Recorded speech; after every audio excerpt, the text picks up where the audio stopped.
What is going on, everybody? We are back for another episode of Tornado Tag on a special election day. So And we're going to be a and little. I think it's time to make a call. Minnesota goes to the body, Monsoon. Yep, we are going to be doing Jesse the Body Ventura today because he's a pro wrestler who crossed those political lines, and he was the governor of not California, of No, that was Minnesota. Schwarzenegger. They were in a movie together once. They were in a movie together. Yeah. Huge thank you to Anastasia for becoming a member to the channel. It doesn't tell me what tier you picked, so thank you. And then we got a whole bunch of love in the chat with the members using their fun emojis. So that's pretty cool. Thank you guys so much for tuning in. Yeah, so I have election coverage going on right here on my screen. Also loves all conspiracies, not just 9/11 conspiracies. Jesse the Body, he's into all that stuff. They call them red states because they're covered in thermite. Yeah, he has special clearances. He can get into cleared areas because he's a Navy SEAL and he was once a governor, so he gets access and he knows also things. Also a mayor. Yeah. People always, but now he lives off the grid in Mexico. Yeah. He's one of those. Yeah. I wonder if he was just one of those guys that actually did it when they say, "Oh, if the candidate I don't like wins, I'm leaving the country," and then they actually did. Yeah, he's like, I'm out of here. But yeah, so we'll try to keep political talk as much as we. It's election night. We'll talk whatever we want to. I despise all politicians are corrupt. I agree. I totally agree. Yeah, it's not looking good. It's not looking good tonight. Yeah, it looks like we're gonna have 4 years of pretty interesting stuff. But yeah, so BP, current day wrestling stuff. If anything catching your eye, any news out there or anything going on? Well, we had Crown Jewel. Crown Jewel was the big premium live event over the weekend. Did you watch it? I did not. I totally forgot it was on. I thought it was on later for some reason. By the time it was on, I realized it was on. I would have been like halfway through the Cody Gunther match, which I should probably go back and watch. I'm sure it was good. But those shows always feel like kind of non-canon to me, even though I know they do some storyline stuff. They'll do title changes here and there, but this one is like, oh yeah, the winners get this gigantic title, which by the way is staying in Saudi Arabia, and isn't moving along with them. And then it's just a strange show usually, and not just because of the whole political stuff surrounding them being in Saudi Arabia, just because they try to load the cards, but load them in a way where it doesn't really have much bearing on the rest of stuff that's going on in WWE, which is always very strange. So then there's the whole issue of releases too. Well, not fully releases, but we also had some things where they were letting a few people go, and then there were other people, one other person where they weren't fired, but they weren't renewing their contracts. So it looks like they did release Indy Hartwell and Tegan Knox, and they have told Baron Corbin that his contract will not be renewed when it expires in, I believe, in 90 days. Yeah, did you see someone said that they dropped the ball on Baron Corbin, and he tweeted back, I agree. I was like, I mean, Baron Corbin was in a weird spot. Because he was in NXT at a point where it was very difficult for you to get over in NXT if you were not a Ring of Honor guy, or not just a Ring of Honor guy, but like an indie darling, or a guy who was a star in TNA. He was one of those guys where he was kind of the prototype for what they do now. He was a football player. He was a guy who had a lot of issue, or a lot of potential, but it just wasn't the right time for him. Where if he came in, if he was, in his 20s now, if he was coming out of the NFL now, when the pipeline is primarily football players, shot putters, gymnasts, and things like that, I think he would have had a better time acclimating to this WWE. And he was one of those guys where the quote unquote smart crowd was never going to get behind him, because he was never like that indie darling. He wasn't like this Bryan Danielson type worker, but I always thought he was a very effective heel. And yeah, I think they definitely could. He's a guy who, no matter what kind of garbage they threw at him, he did his best to get it over. He was a decent wrestler, and yeah, he did have a few pay-per-view main events with Seth Rollins, and that was kind of the peak there. He had a good run with Roman for a little bit, but it was when the booking was at its absolute worst. He was also a guy, when he was a focal point, it was when the booking was really bad. Like, yeah, really. I thought he was someone that a lot of people looked at very highly in the company. You would always hear that. Yeah, but I feel like also like he may have lost a lot of favor when Damian Priest popped up because they were both like the same size and can do the same things, except Priest had maybe a better look. Yeah, and Corbin, there may have been that perception like, oh, he's already had his run, he's already had his opportunity, he already had a shot. Absolutely. Sorry, busy day at work. Indy Hartwell, I can kind of see tons of injuries. I think tore her knee like 2 or 3 times. That was Tegan Knox. Tegan Knox. Yeah, a lot of injuries there. So I can see like the upside to her is like, she comes back and then she's hurting her knee again. That's a lot. Yeah, and it's a shame. Yeah, I know she had the one injury in the Mae Young Classic when there were reports. I don't know if this was ever something they substantiated. I doubt they would ever say, yeah, that was the plan. But there were reports that the plan for her was to win the second Mae Young Classic.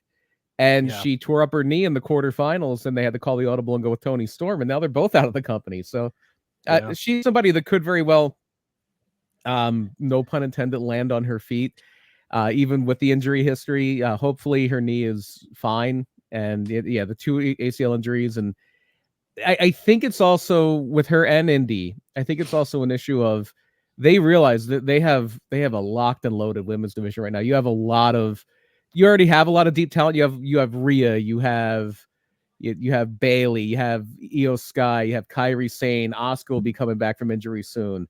You have Bianca Belair, you have all these people, and then in NXT you have Julia, you have NXT stacked. Stephanie Vaquer, you have Roxanne, you have just a ton of top people there. Everybody, the fact that they're going to sign Jordan Grace when her TNA contract is up is the worst kept secret in wrestling. Yep. And who knows if they could very well say, hey, you know what, we're going to raid Stardom, we're going to take more of their people, or it's one of those things where they could be looking to aggressively acquire for their women's division. If you're going to do that, you have to cut some people. Yeah. Indy, I'm shocked with. I thought Indy was really, really good. I liked Indy a lot. So do I. I think the only problem with Indy is I think her and JC Jade look exactly alike. Like I think if you put them in the room together, I think not JC. JC's the one on NXT. JC Jane? Isn't it JC Jade? No. Am I wrong with that name? Cora Jade? No, hold on. I got you. I believe Indy is Aboriginal. And JC Jane is Caucasian. I think they have a very, very similar look. Hold on. If I'm not saying her name wrong, that would be terrible. Well, there's a Cora Jade and a JC Jane. JC Jane, I think I'm talking about. JC Jane kind of looks like Britt Baker. No, I think JC Jade looks like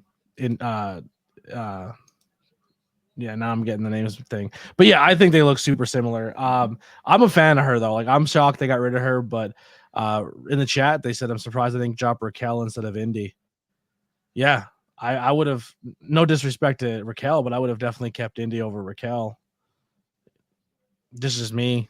Yeah, well, Raquel's got size. Raquel is always going to, people with size, or even without Vince McMahon, they're always going to have a leg up, especially because that's her gimmick right now. She's going to be Liv's heater. Yeah, and it sucks because like I feel like she's got her way to the top a couple times, and every time she gets to the very top, it just doesn't work out for her. And I feel like out of all the muscle bound powerhouse women on the roster, I feel like she's the least excited. Like the fans are least behind her. Over like your Rhea's, Bianca's, Jade's. It's been a lot of stop and start with her. She's in a new position. I'm sure if they ever do a thing where she turns babyface on Liv, she'll get over with it. But she's probably going to get an opportunity to run with it. I did like it. I did have a soft spot for Indy Hartwell. I loved her interplay with Dexter Lumis. That was always fun. Yeah. And hopefully she lands on her feet. It's not being released from WWE is not the end of the road that it used to be. You can remake yourself. You can. Yeah, she would be great in a GCW. She would be great in a TNA. TNA. Yeah, she should definitely look. TNA should definitely pick her up. If I'm TNA, I pick up Baron Corbin too.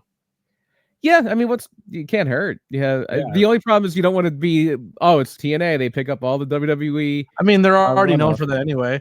Yeah, no disrespect. I'm not saying anything negative. I mean, maybe a little bit, but I don't mean it maybe that way. But like the Hardy Boys, they wanted to be major players in AEW and wanted to dominate the tag team division. And AEW is like, you're not putting good matches on. We don't see the same vision you see. If you guys want to go, you can go. And they let them go. And then TNA is like, the Hardys, we'll take you. We have a young upcoming tag team that everyone seems to really like. You're dropping the titles to Matt Hardy. And then Matt Hardy, unfortunately, injures Chris Bay. You know what I mean? Like, that's an unfortunate thing that happens in wrestling. But I mean, like, if you've watched the last 2 years of the Hardy Boys, like, they didn't look amazing. They looked pretty reckless. Yeah, I haven't really. I don't think there's any track record of them hurting anybody besides. Obviously, no, not at all. But I'm just saying, it's like their days. They like their AEW run look like their days are behind them. And TNA brought them in and made them world champions. Just like they do with Bully, and they do with Tommy Dreamer and anyone else who talks on a microphone on Busted Open. Let's make them champions of TNA. And Tommy Dreamer was diminishes your. Tommy Dreamer was the social media champion. I'm pretty sure if I asked nicely, I could become the social media champion. But what I'm saying is I think TNA already has that stink of if you're a former WWE guy, you're going to make it here and we're going to disregard everything we work with our definitely, young talent. Definitely now more that Scott D'Amore's not in the picture. I can see that. Yeah. But I also understand, hey, we need attention. We're a very small fish in a very big pond, and the Hardys have a lot of name recognition. I also understand that. Yeah.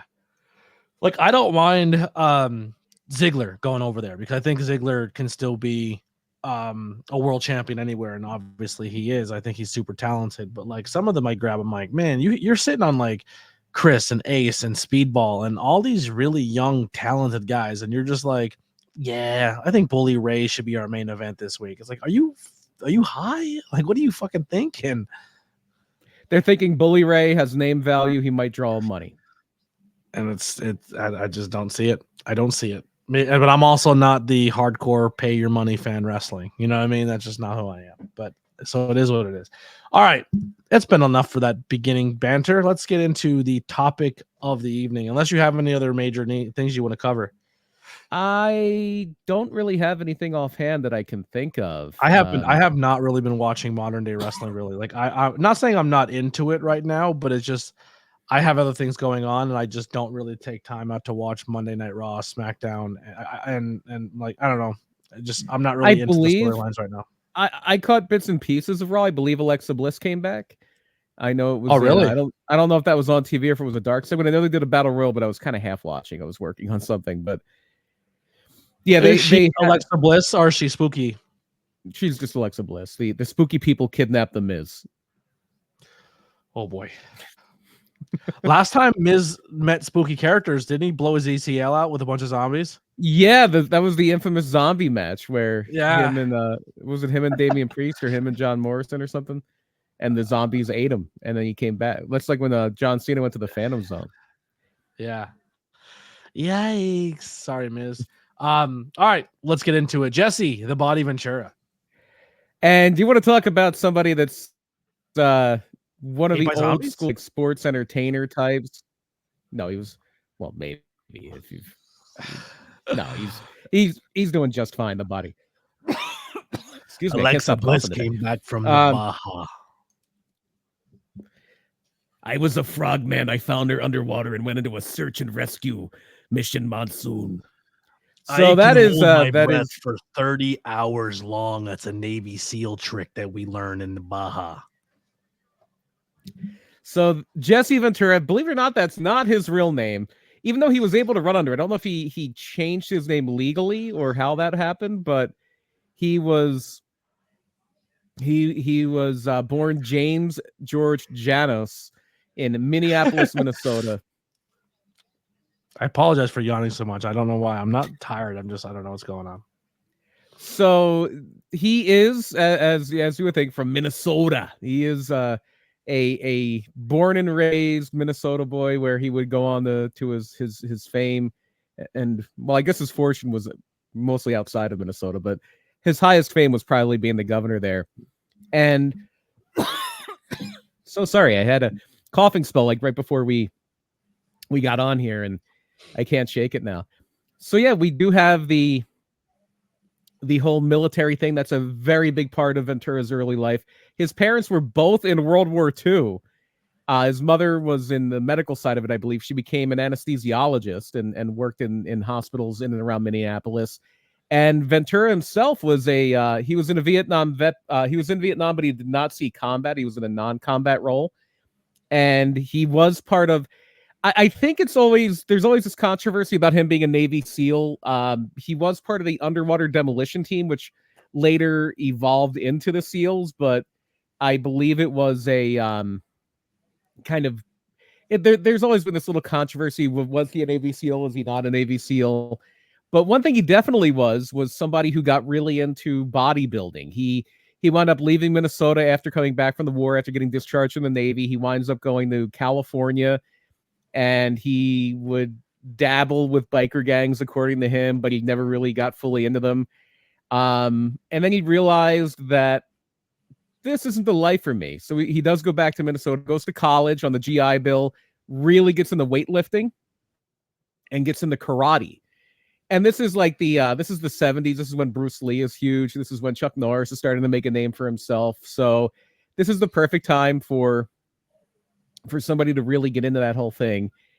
And he winds up becoming a bodyguard too. Worked a little bit for the Rolling Stones, worked a little bit for the Dead, did a lot of different things like that, and finds his way into professional wrestling. But even Jesse Ventura would admit he wasn't going to be confused with, I'm trying to think who the contemporary, like today you would say like, oh, you would never confuse him for Bryan Danielson or something like that. You would never confuse him for pick your favorite accomplished grappler. He was definitely more of a character. He was more of a, and this was before this word existed, sports entertainer. And like a lot of bleach blonde muscle guys in the 1970s, he took a lot of stuff from two guys. It's almost like that was by design, right? It's almost like that was. It's almost like we planned it that way. Chat said, talking about the former governor on election day. Good evening, fellas. See Henry. Yeah, that was the goal. Yeah, that was the goal. So he takes the name Jesse Ventura because of Ventura Beach, California. And he is modeling himself after Gorgeous George, like a lot of heels in the 70s did, especially the ones that were bleaching their hair and being kind of pompous. He even took, and this is something I've always associated with Jesse Ventura, but it was a Gorgeous Georgeism. Win if you can, lose if you must, but always cheat. That was a Jesse Venturaism from the early days that he kept on going through his days in WWF. And even though there was a little Gorgeous George there, like Hogan, like a lot of people, he borrowed very heavily from maybe, and this is a controversial thing to say, maybe the most influential wrestler of the 1970s, Superstar Billy Graham. Yeah. There's a lot of people who really lifted a bunch from Superstar Billy Graham. Growing up, I seen Hogan obviously first, like Hulk Hogan is my introduction to wrestling. Mm-hmm. And then I went back and seen Jesse and Billy Graham, and I was like, these guys just look exactly like Hulk Hogan. Like, why'd they all rip off Hulk Hogan? And then I was like, no, they all ripped off Billy. They all ripped off Graham. Yeah. And Graham was so like Graham, if he would have been a few years later, he would have been Hogan. He was a better talker than Hogan. So it's in the mid 70s that Ventura winds up becoming a wrestler. He winds up working for Don Owen in the Pacific Northwest territory. And he's Jesse the Great Ventura. Wound up teaming with Playboy Buddy Rose, wound up doing the loop there. They mainly would hide Jesse Ventura in tag teams because, again, his ring work left a lot to be desired. He was by no one's estimation a good bell-to-bell wrestler. He was the epitome of sometimes the goddamn bell's gonna ring. But he was so charismatic and was so good at getting heat. He still got over. But he still got over. Everywhere he went, he got over. And he did spend a lot of his time as an active wrestler in his home territory of the AWA. Excuse me, I think I might be getting sick. And I know the great week for it, huh? Yeah. So AWA is where he gets the nickname that he's going to be kind of saddled with for his entire career. He tried to get it changed to the Mind later on as a politician, but I don't think it ever stuck. This is where he becomes Jesse the Body Ventura. The Body. I'm the Body. I feel like I have something stuck in my throat and I can't get it out. I'm so sorry. Get it out of you. Do you have a drink? I finished it already. So it's in the AWA where, again, he is primarily a tag team wrestler, and he winds up forming one of the great AWA tag teams of the late 70s, early 80s, the East-West Connection, with him purportedly being from the East Coast or the West Coast. Although he does not sound like he's from California. If you just kind of listen to, he has that, it's Minnesota, but it's Minnesota like this, Monsoon.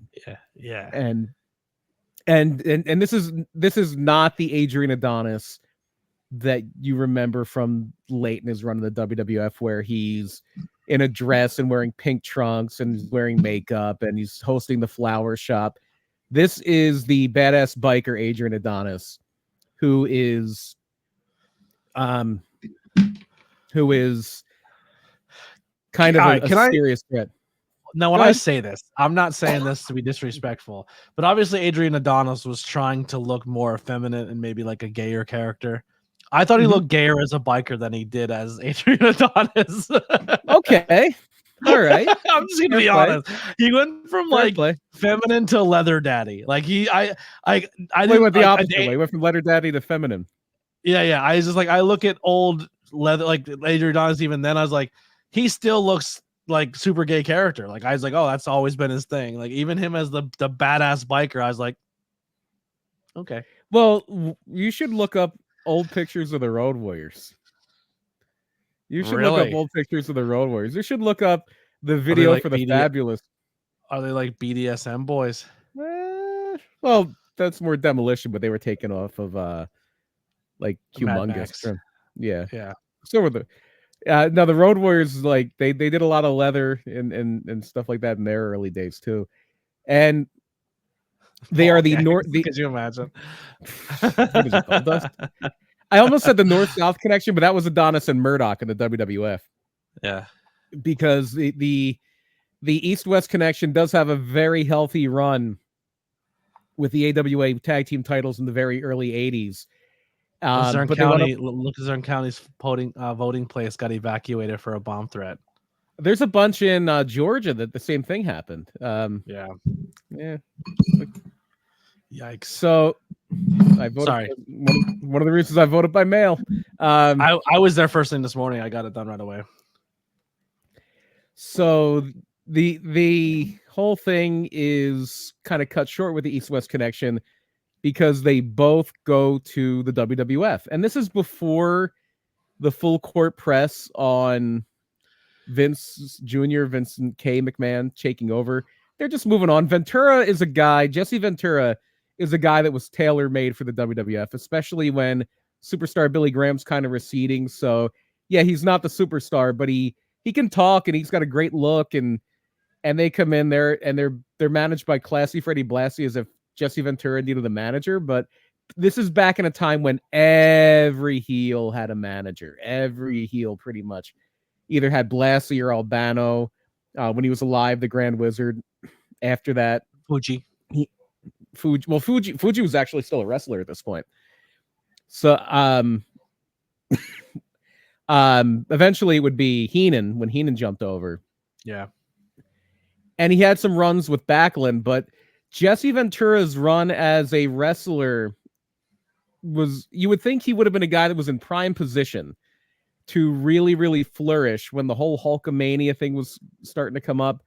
And when Vincent K. McMahon was fully taking over and doing his national expansion, because he had everything that Vince wanted. He could talk and had a great look.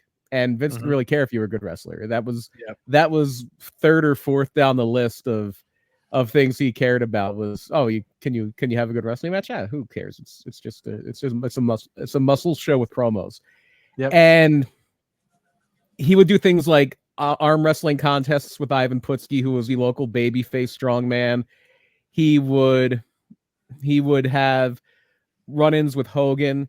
I know they infamously, because this is on one of the early Hulkamania VHSs, when they came back to Minnesota, one of the tricks Vince would do is if you would poach a guy or poach a few guys, he would have them in the main events when they would come to that town. So if he stole Randy Savage from Memphis, when they're running Memphis or close to Memphis, they're going to have Randy Savage high up on the card. If he stole Rick Rude from World Class or Rick Rude from Crockett, he's going to have Rick Rude high up on the card when they come to Crockett. Big Boss Man is going to be high up on the card when they go back to the Carolinas or Virginia or something like that. So when they are running Minnesota, after they've had Hogan for a little bit, but then they poach Ventura, they poach Heenan, they poach a few other people, and Fuji is kind of easing his way into managing at this point. They infamously did a tag match in Minnesota or Milwaukee or one of those AWA stronghold places. I forget which town it was exactly, where it was Hogan and Mean Gene Okerlund against George Steele and Fuji. But after the match, after Hogan and Mean Gene win, they start to tease Jesse Ventura is going to go up against Hogan next. And he did have a few matches with Hogan in late '84, but then he goes to Vince and he says he has to retire because he has blood clots in his lungs. And he would always say that this was due to Agent Orange exposure when he was in Vietnam, which is very possible. Like that stuff really messed with people. Yeah. And he was over there. He might not have saw combat directly, but he was over there. And I was mixing buckets full of it, Monsoon. I was underwater blowing up the holes from the outside. So he did wind up coming back for a little bit with Randy Savage and some tag teams. He wound up, they would always tease things with him and Bruno, where they never really had a thing with him and Bruno Sammartino, but they'd always kind of tease it. But where Ventura really, really shone, he had like a 6-man tag with him, Piper and Orton, against the Scufflin' Hillbillies on a Saturday Night's Main Event. And they would always have Jesse kind of prodding at the baby faces. But the real thing where Jesse Ventura really shined in the WWF, and what he's probably best known for to this day as far as wrestling, was when he stepped away from the ring and found the role that he was born for, which was, and I love Bobby Heenan. I think Bobby Heenan is the best manager ever. I think Jesse Ventura is the best color guy in professional wrestling history. Not play-by-play guy. No. But as far as color commentary, because he knew when to rein it in, he knew when to be serious a little better than Heenan did. He also knew how to be, and this is, I feel like Taz is good at this as well. I think he's better than most. Some wrestlers don't know how to turn off "I'm a tough guy" wrestler and be a commentator. Like, a lot of wrestlers get on the booth and they're like, "Oh, I'd kill this guy. This guy's garbage. Sure. Like, I'm better than everybody." And the Body didn't really do that. He didn't put himself over the talent. Like, if you were out there performing, he made it about you. Where sometimes wrestlers have a hard time doing that. It's especially an issue for active wrestlers. Active wrestlers struggle with that a lot. Yeah. Absolutely. I think Gorilla and Body are better than Gorilla and Heenan, and I love Gorilla and Heenan. Like, a lot of when I look at my color, I pull from Jesse and Bobby a lot. And Heenan and Gorilla were untouchable in the studio. Like, their studio stuff, when they could be like just more of a comedy team, is nothing can touch it. Nothing can touch it. But and Monsoon and Ventura really did have a really strong kind of chemistry there, because they were both ex-wrestlers, and they would both have that thing of like, I respect you, but if I have to fight you, I will. If I have to fight you, I will. So I'll bite your ear off. No, I'll bite your ear off, Monsoon. Listen, Gino, And I love that he just called him Gino or Morella. I don't think he was ever said Morella because he had Joey Morella as a referee, but he called him Gino Monsoon. Yeah. And they in the chat, are people watching later on? I'm trying to do this a little more too to get some engagement, but in the chat, or if you're watching this later on in there, leave in the comments, who's your favorite commentary duo, and is Jesse high on your list? Yeah, he's incredibly high on my list. He's way up there. He's way up there. How do you rate Ventura with Vince on commentary? Vince is doable on commentary because Jesse's that good, but it's not as good as Jesse and Gorilla. Yeah, Vince. I don't like Vince on commentary. He was always okay at being able to put a story over because he knew where the stories were going and the direction they wanted to push, but he was a little over the top as far as he would have been better as a color guy. But he was kind of thrusting that play-by-play role because back then color guys were almost always ex wrestlers or managers or something like that. And Gorilla was kind of the oddity of being a play-by-play guy who was an ex wrestler. Yeah. But they would always find ways to keep Jesse in the mix. He would have a lot of segments on TNT. He was one of the original hosts of Primetime Wrestling before they put Heenan in that role. He would do a lot of backstage interviews and commentary on Saturday Night's Main Event. He had his own interview segment called The Body Shop. When Roddy Piper went babyface, they would have Jesse do the heel commentator thing. And he was very, very good at that. He was very, very, very good at that. And Ryan Vox says Jesse and JR is underrated. I also believe the JR gimmick was all Jesse's idea. Interesting, because I know Jesse was in WCW by the time Ross was JR in WWE, but who knows? Yeah, maybe that was the thing. I always felt that in WCW, Ventura had much better chemistry with Tony Schiavone. I thought Ventura and Schiavone, they were one of those commentary teams where even though they were kind of antagonistic, you could tell they liked each other. And you could tell they had like a bit of a rapport that way. Which kind of like Ross and Lawler. Ross and Lawler always had that for me. Yeah. And that was and Ross was very good at reining in Lawler to a degree, even though it was the Attitude Era, so everything was over the top. Everything was a little bit wild. And so Ventura runs into a little bit of an issue though at WrestleMania 2. At WrestleMania 2, he has WrestleMania 1, it's Ventura and Monsoon on the call, but WrestleMania 2, they were all over the place. You got to remember, WrestleMania 2 is where you had people in 3 different things. Like it's Vince McMahon and Susan St. James in New York. And I remember Ventura and Elvira were in LA, but I forget who was with them. It might have been like Craig DeGeorge or something, because I think Monsoon was in Chicago, but I don't remember or anything like that. It's funny with the whole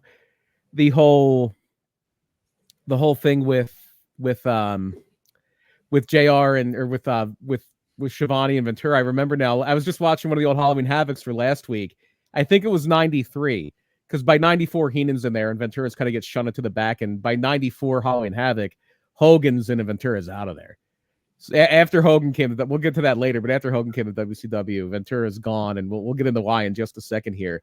Yeah. But there is a thing for the announcers. That was a Ventura, Elvira, and Lord Alfred Hayes. So I forget what Jesse was wearing. He was wearing some kind of, I think he was wearing like a Bill Clinton mask or something.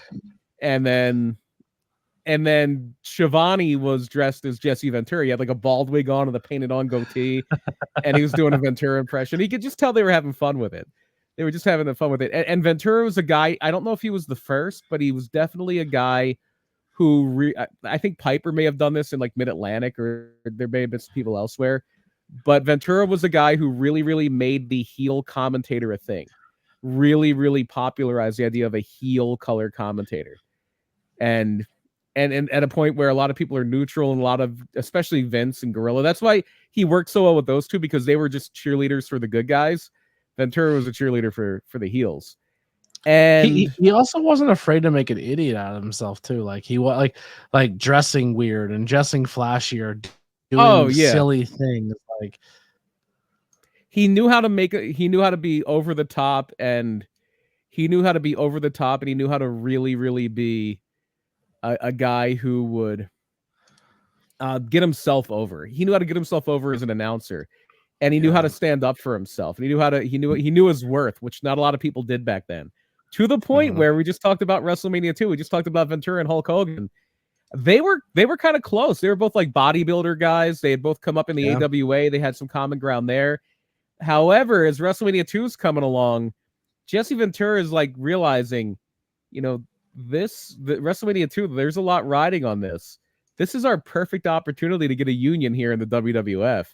And he's reaching out to people. He's trying to, because if we say, hey, we're not going on without a collective bargaining agreement, if we all unite, there's no WrestleMania 2. They could still do that to this day. You could do that right now. People in WWE, they're not going to, but you could still do it. You could be an after SAG. They're not going to. No, definitely not. But cowards. But they don't know how to stand up for themselves. It's all because of Hogan. So Hogan stooged me out. That's exactly what Hulk Hogan did. And I know this was part of that Mr. McMahon documentary, but Ventura was trying to organize meetings to get this union going, and Vince caught wind of it, and that was that. That was into that. Ventura was kind of forced out a bit there. However, there was such demand for him, especially with Saturday Night's Main Event. Dick Ebersol really wanted them on there. I found this photo real quick. I wanted to post it real fast. So this is for the audio listeners. Sorry, go check us out on YouTube. But just fucking Jesse, like, he was great. He's a mad doctor, I think. Yeah, that's it. Yeah, it wasn't Bill Clinton. It was just mad. That's what I was talking about. Yeah. He was just like I gotta step away real quick to use the bathroom. Are you good to be solo for a moment? Oh yeah, totally. Let's go for it. So yeah, we're gonna talk about the return of Jesse Ventura. He wasn't really out of the picture that long because of the unionization thing. He had enough of a name for himself, and he was enough of a star, even as an announcer, where he kind of was able to get back into things. But he was also always having an eye out for projects outside of the WWE. He was always somebody that was very business minded. There's a guy now who doesn't really get a lot of notoriety as a household name, but he's somebody who is incredibly important to pro wrestling to this day. A guy named Barry Bloom, who was the first and for a while the only talent agent who would represent a lot of pro wrestlers. He was Triple H's agent, may still be. He was Goldberg's agent. He was a lot of people's agent. And his first client in professional wrestling was Jesse Ventura. And he negotiated a lot of good deals for Jesse, and a lot of deals that would wind up becoming issues later. In 1987, he gets a deal in his contract where he was able to, or he tried to get a deal for royalty rights for videotapes, but he was told that only feature performers get them. Although he would later find out that wasn't true, and he would sue, and he would wind up winning millions of dollars from the WWF in the 90s, in a point where they were just getting hit with lawsuit after lawsuit and legal issue after legal issue, between the George Zahorian thing and the Chuck Austin thing and a million other things. But Jesse's also looking to go beyond pro wrestling in the late 80s. He has a huge feature role in The Running Man and Predator in 1987. And that's where he does meet another future governor in Arnold Schwarzenegger. And they are both huge parts of a huge movie that is still having sequels made to this day.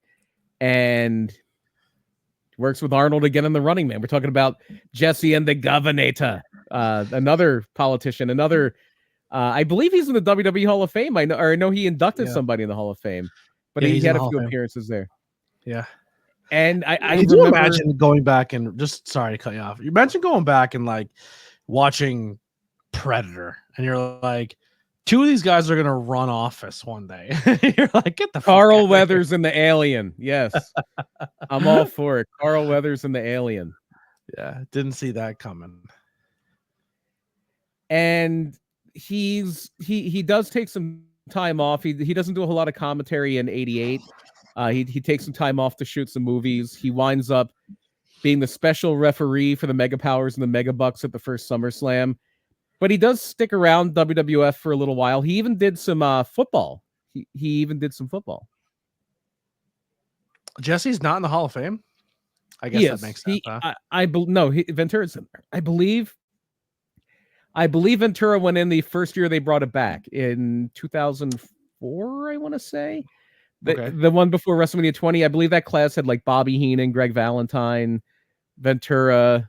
I want to say he's in the Hall of Fame. Yes, tag team. Yeah.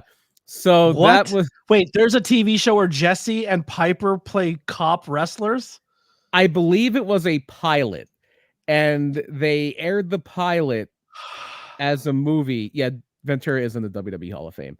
Ventura is also he was the best color commentator in the Wrestling Observer Newsletter Awards from 1987 to 1990.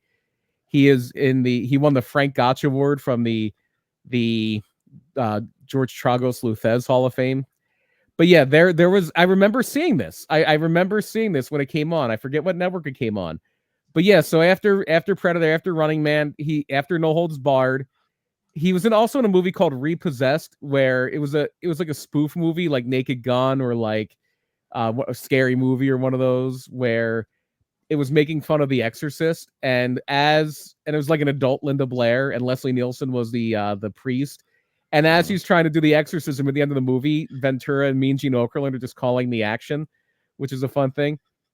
But yeah, so in the early 90s, he does a pilot called Tag Team, where he and Piper, are wrestlers who are also cops, which I don't remember a whole lot of it, but it was definitely a real thing that really happened. What a missed op. That's a great... I have to look that up. I really want to see that.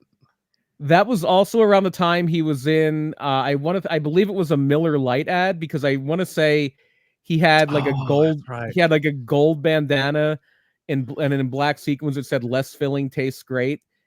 And so yeah, he was getting a lot of work. And again, this is something I said when you had stepped away. He was one of the first wrestlers to have an agent, which helped him a lot. And his agent wound up going on to represent a lot of other wrestlers and he also had like a good relationship with Schwarzenegger.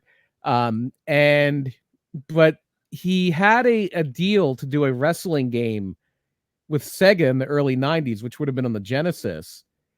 And Vince is like, no, you can only be in a WWF game. And that became like an issue. And this whole issue with royalties, where he was told that only featured performers get royalties, and that wasn't the case. And then he finds out and he sues. All of this leads to an exit from the WWF for Jesse Ventura in the very early 90s. And this is when Heenan is kind of going to fully go into the commentary mode and really step away from managing. And Ventura, he was keeping busy. There was a show, a syndicated show in the early 90s called The Grudge Match. And it would be like, oh, we're roommates and we're arguing over who doesn't do the dishes, and we're gonna settle this on the grudge match. And you would have you would box with oversized gloves or hit each other with foam bats and things like that, or it would be in a ring, or there would be like something related to it. Like there might be a sink full of dirty dishes, but they're like made of breakaway glass, and you throw dirty dishes at one another. And so there was a bar like near the Hazleton, Wilkes-Barre, Scranton area, I believe, that used to have amateur boxing night, where you can show up and like sign up and fight your coworkers or fight your boss, or like bring someone you want to fight and agree to fist fight in a boxing ring. Needless to say, it did not last long. Shocking. I bet it didn't. Yeah, these are like if you like, these boxing gloves are so big you might as well have been pillow fighting. Yeah. It wasn't a thing where like they were really trying to hurt one another. Boo. And it wasn't like, what was that show they had on Bully Beatdown? Do you remember that show where they have like the local dude around us, Pat Murphy? Mm-hmm. Is it Pat Murphy or John Murphy? John Murphy. I think he's from Minersville, but he was on Bully Beatdown. He was a fighter. He was one of the first ones that like he was beating up the bullies so bad, and then just for some reason he wasn't supposed to, but just head kicked him and like. Okay, and the bully won because he head kicked him by DQ. Yeah, like you can't won. He won. Yeah. So yeah, in the break from wrestling doesn't last too long because he does wind up going to WCW in 1992, working with Jim Ross a little bit, working with Shivani after Jim Ross leaves the company. And again, what really kind of ended that run was two things. Bobby Heenan came in, so now you have two top heel commentators. I remember Slamboree 94 because I've watched that show back a ton because I was there. And Heenan's commentary for a little bit, and then Ventura's doing backstage interviews, and then for some of them, at least for the Nasty Boys against Cactus and Max Payne match, Ventura's the commentator. And they say that he was released because he fell asleep during a taping, but Hogan was coming in, and Hogan was going to look for any reason to get rid of Ventura, and they had Heenan, and so yeah, Ventura wasn't long for that world after Heenan was there.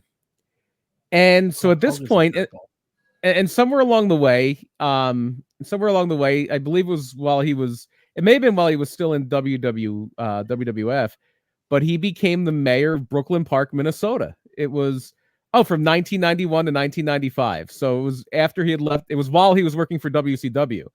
He was the active mayor of Brooklyn Park, Minnesota. And just a little tiny town outside of Minneapolis. And he was also, I believe, on the radio. He was like, he just did talk radio for a little bit in Minnesota, like local talk radio. But by 1998, the Reform Party is a thing. The Reform Party, I just watched the whole big thing, and Ventura is a huge part of it. The Reform Party was started by Ross Perot. After the 1992 election, he did really well. He got like 18% of the vote in the 1992 presidential election. And he wound up getting a lot of federal matching funds, but he couldn't really use them unless he got a party. He needed like an actual political party to be able to use any of these things. And so he starts the Reform Party, and not a lot of people had a lot of success in the Reform Party.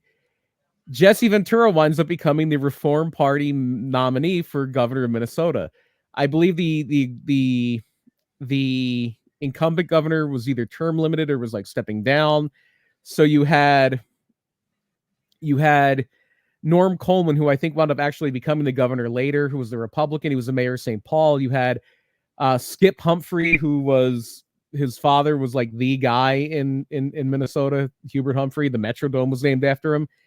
And then you had Jesse Ventura, and his whole thing was, these two are career politicians. These two are empty suits. I'm the only real change here. Don't vote for politics as usual. He had really out there commercials where he had like the Governor Ventura action figure, and it was like knocking out the special interest groups and things like that. And he talked about how, I don't want to be Jesse the Body. Blueprint. He did. Well, actually, Ross Perot wrote the blueprint. He showed you could win. He showed you could win with it. Yeah. And he did. He shocked the world.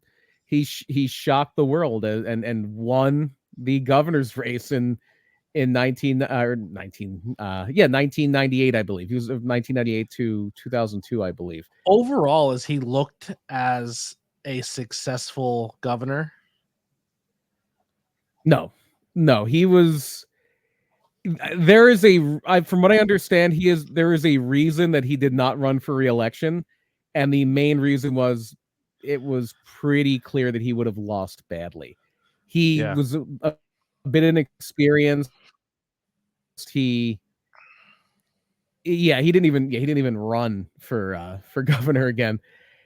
But it was something where he was, for a while, one of the few third-party candidates. I mean, now we have two independent people in the Senate. We have Angus King in Vermont. We have Bernie Sanders or Angus King in Maine and Bernie Sanders in Vermont. And Minnesota is always one of those states where they kind of march to the beat of their own drummer. And it was close. He only won the election by like 2% of the vote, 2.5% of the vote. Oh, wow. But yeah, he did kind of shock the world. It was a 3-way race, so that's not an insignificant amount of not insignificant amount of vote that he had there. Yeah. But it was that whole thing of like the wrestler, what? The Jesse Ventura, the wrestler, is the governor of Minnesota. And a lot of people thought he was grandstanding. A lot of people thought he was more worried about being Jesse Ventura, a celebrity, than actually running the state. I know he did get a lot of flack because in 1999, and this brings it back to wrestling. In 1999, he wound. Yeah, Bernie Sanders was reelected. In 1999, while governor of Minnesota, he wound up refereeing the main event of SummerSlam between Mankind, Steve Austin, and Triple H. In fact, a lot of people think that's why Triple H didn't win the title until Raw the next night. Mankind wound up winning the title because they didn't want Jesse Ventura, even though he's a heel his whole career, to have to raise a heel's hand. So that's why they had Mankind win it. And the other butts and seats.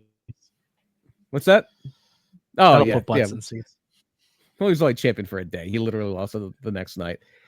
And then he got even more of a backlash for later on in his term, toward the end of his term. And I think at this point he'd already kind of made up his mind and may have even announced, I'm not running again. But in 2001, he becomes a commentator for the XFL. That's right. Hit the first season, right? The first season of the XFL. Initially, it was him and Matt Vasgersian, who does a lot of baseball and has done a lot of baseball video games and things like that. Mm-hmm. But as it went on, he wound up they wound up putting Vasgersian on the B game, and he wound up doing XFL football with Jim Ross. Yeah, for a lot of that first year. And that was another thing where people got a little upset with Ventura that he was leaving the state to go call football games while he's the governor. Who's the player or thing about the first season of the XFL that stands out for you more than anything? Oh, he hate me easily. He hate me 100%. It's he hate me. and then he wound up playing for the Eagles. Yeah, he wound up playing, and I think he played for the Panthers for a bit too. But yeah, Rod Smart, he hate me is. Even though the other, like Tommy Maddox was a league MVP, wound up playing for the Steelers, wound up being their starter for a few years. Yeah, it's absolutely he hate me. Absolutely 100% he hate me. He hate me and the ball are the two things that stand out for me. First season. And the whole thing they would have to do where they would put the ball at the 50-yard line and you'd have to run to get it instead of doing a coin toss. And like the first week they did it, half the people got hurt. Yeah, so, like everybody was separating their shoulders and stuff or breaking their fingers. Oh, the XFL was wild, especially that first XFL. And how Lorne Michaels, the guy who runs SNL, was livid with them because the second week they did it, they had all these technical glitches, and the game went into like double overtime or triple overtime because they had like college overtime rules, and the game went on forever. The game was still on almost like around like midnight.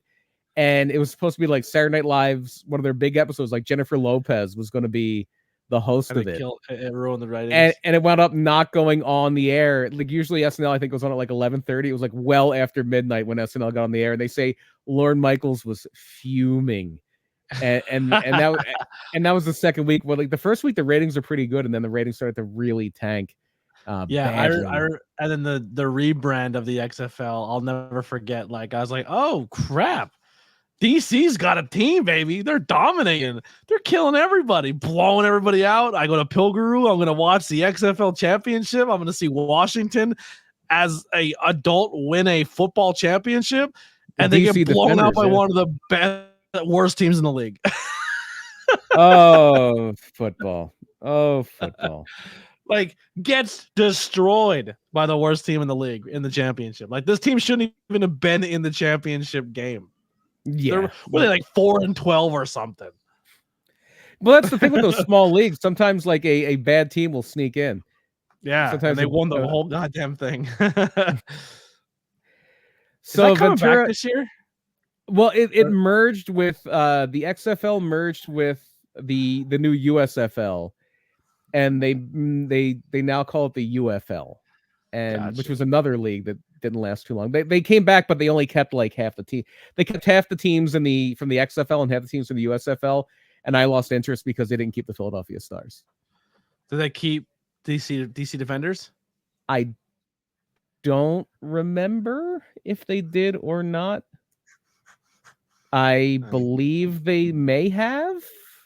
I know they kept the XFL team I liked was the St. Louis Battlehawks. That was my team from the XFL. Great name.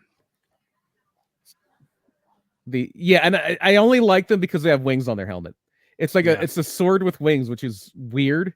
Yeah, they're still around. It's the Birmingham Stallions, the Houston Roughnecks, the Memphis Showboats, the Michigan Panthers, the Arlington Renegades, DC Defenders, San Antonio Brahmas, and because The Rock owns the league, and the St. Louis Battlehawks. And the reigning champions are the Birmingham Stallions. Yeah, terrible. Yeah, no stars, and I'm done. Yeah, no thank you. No stars, no thank you. So and Ventura, yeah. So Ventura winds up taking that admission in the WWE Hall of Fame in 2004. In 2009, when they're doing the Raw guest host era, the whole thing where they have a guest host every week, they do bring in Ventura and they have him say, I'll be in here, but I want you on commentary with me for the main event. And he has the main event commentary for the episode of Raw he's on is Ventura and Vince McMahon, and he makes Vince McMahon wear the old suit from the 80s. And it's actually it's a battle royal where the winner it's all people who have never been WWE champion before, and the winner gets a shot at John Cena at tables, ladders, and chairs in a tables match. Sheamus wins the battle royal and then goes on to beat Cena for the WWE title, and the match was set up by Ventura. But it seemed like he's almost like a Bret Hart type, where it seems like he'll occasionally do things with WWE, but he'll also take shots at WWE. But it seems like a lot of his axe to grind was more with McMahon himself than the company, because since the whole thing where McMahon has been out of the picture, Ventura came back. They say he's going to be involved with the new Saturday Night's Main Event. He's a guy that's very synonymous with that show, with the backstage interviews, of being on commentary at times. It's going to be interesting to see. I don't know how great Ventura would do on a whole show as a commentator, just because the product now is so much different. I'm sure he hasn't been paying a lot of attention to professional wrestling for the last 30 years.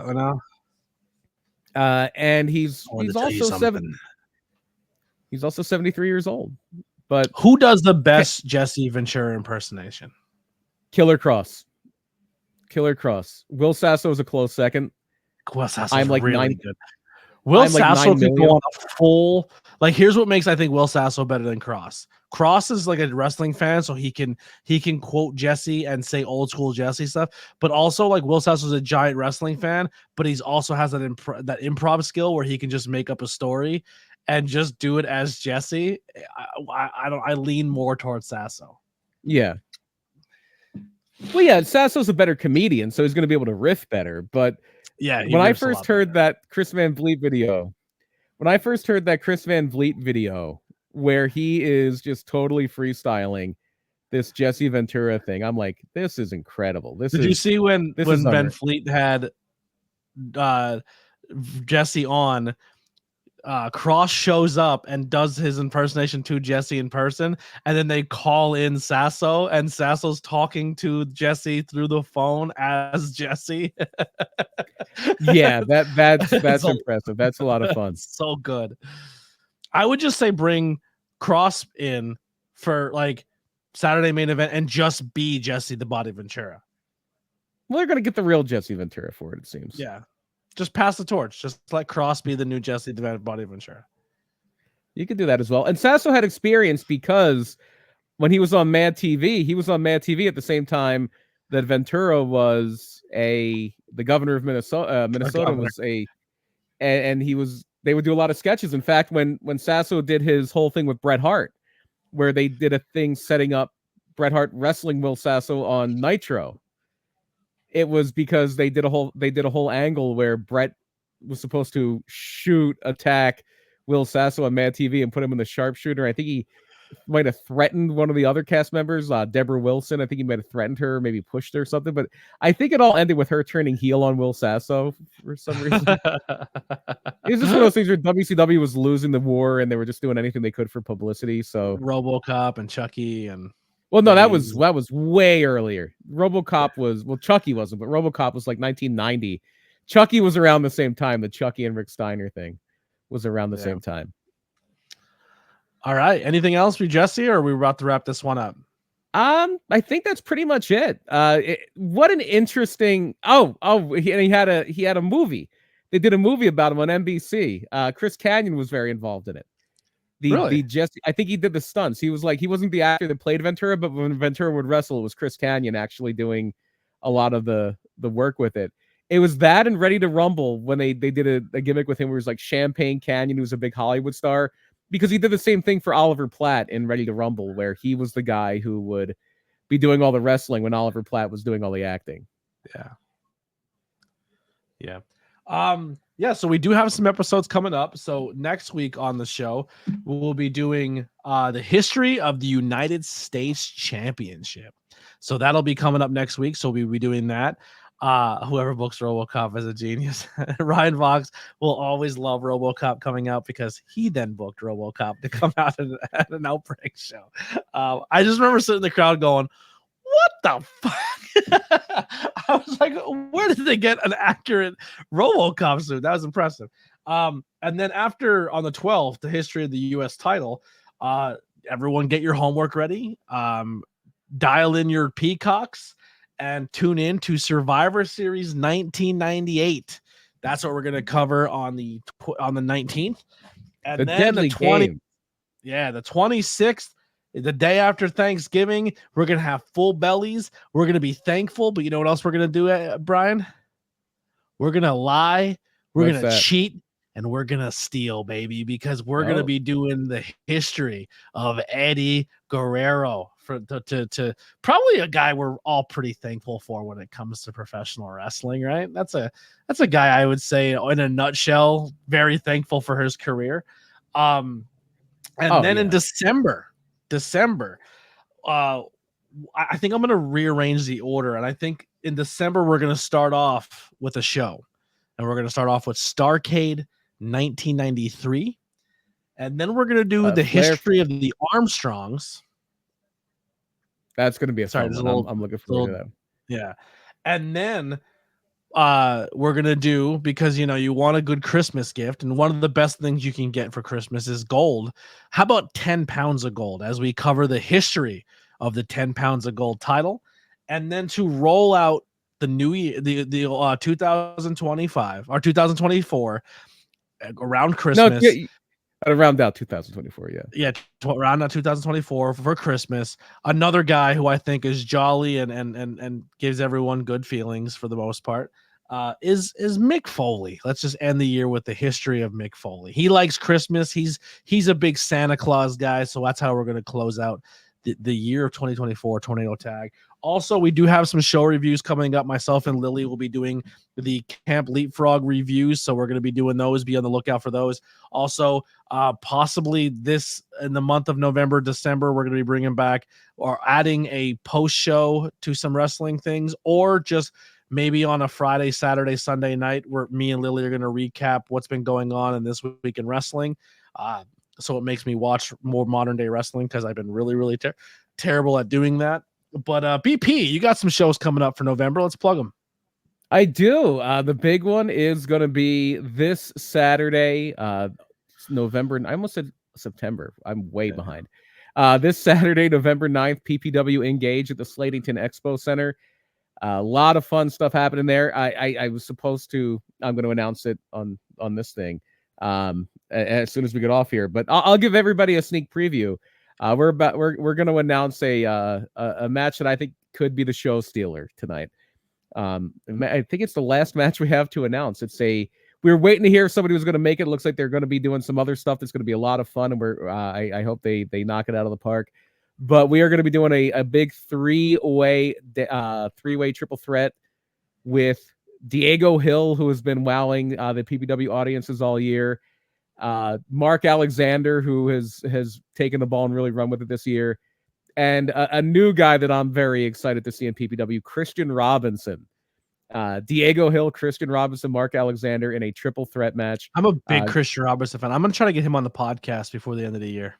Yeah, no. So that's one I have circled. I have asterisks next to it. I cannot wait for that one. It's going to be a lot of fun. It's going to be a lot of fun. And then you'll be doing some stuff, maybe, or just possibly hanging out with AXW at on the 16th. Brewfest, yeah. Schuylkill County Brewfest, yeah. I have to kind of hammer out what the role is going to be, if anything. I think it might really hinge on if the show is being filmed or not, which is kind of up in the air. So yes, but even if I'm there as a fan, it's going to be a great show to be there as a fan, have a few drinks, watch a few matches, and it's 5 minutes from my house, which I can never feel too bad about. Can't go wrong with that. Can't go wrong with that. On the 16th, I'll be at New Era Pro Wrestling for the Heist. At the Falcons Nest. So come out and hang out. We're gonna have some really cool stuff. Come out and support pro wrestling wherever you are. Just go out and support every weekend. Try to go see a show. Support your local scene, because that's important. That's important to do.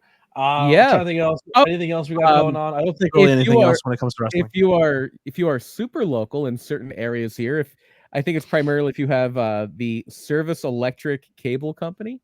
PPW High Voltage is back. For a while we were doing a lot of best of shows. We were kind of running the same show, our same 4 shows for about a year, or about 2 years actually. We are back with all new episodes. New episode was started this past Saturday. We have a brand new one that's going to be ready to roll this weekend. What are you filming your skits things on? With what, a phone? No, a camera. The camera we always use. Oh, okay. Yeah, so it's been a lot of fun. I know this week we have a few matches from this past October on Thriller. We're going to have Dio Bando, Baby, and Jermaine Marbury is going to be one of the matches this weekend. We're also going to have Ricky Price and Havoc. That was a really good match. That's going to be on the TV show this weekend. And in the main event women's title match from last month, it wound up being a triple threat. Sammy Chaos, Danny Mo, Nahir Robles for the PPW women's title.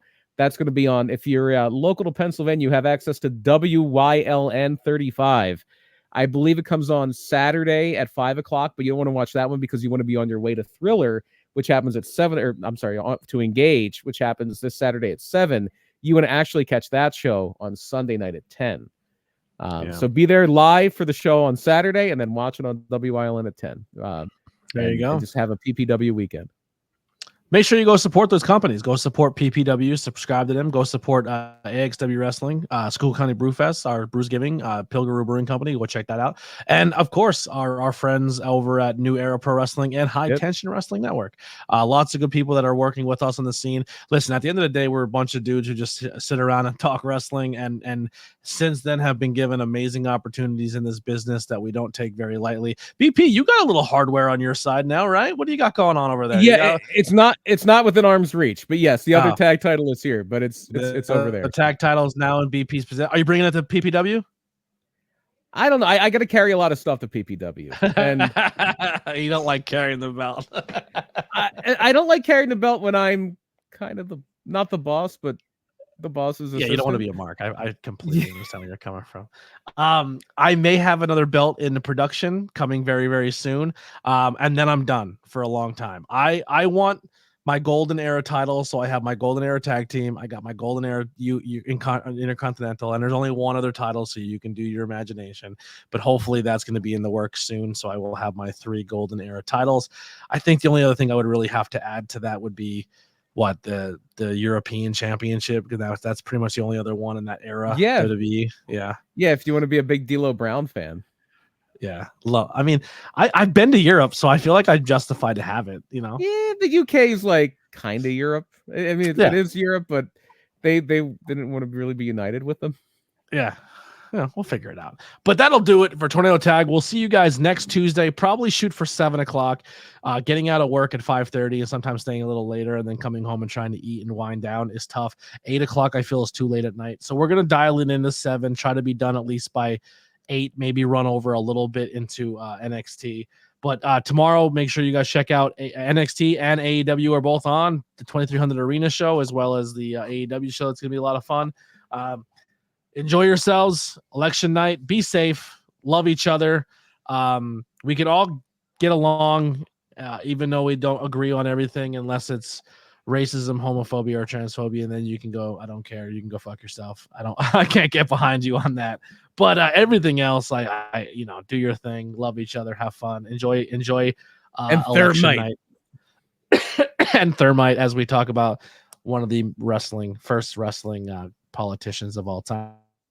And one of the better that'll do it for us. One of the better wrestling politicians. But yeah, we'll see you guys next time. Thank you guys. Honestly, thank you all so much for continuing to support. Our numbers aren't amazing, but the ones who are always here and supporting means the world to us. Word of mouth, tell people we exist. We're really trying to stay consistent and build back up our audience. We are on all audio platforms, so if you have a moment, go over and listen or subscribe over on Spotify, Apple, whatever platform you use. And also, if you have a couple extra bucks, throw it our way for some merchandise. We got some t-shirts on TeePublic or Teespring. And if you do grab any merchandise, take a photo of it and send it to us, and we can plug you and support you and show you love for doing that on our social medias. Unfortunately, no more Discord. So if you want to check out the Discord, head over to Raz. Raz has got a new Discord. You can go do it. I don't run it no more. I don't want to run a Discord. It's a fucking nightmare. So you guys enjoy that. And that's pretty much it. Follow us on all social media, and we'll see you on the next time. Here's Tornado Tag. We're out of here. I want to say hi to Terry, Tyrell, and Jade.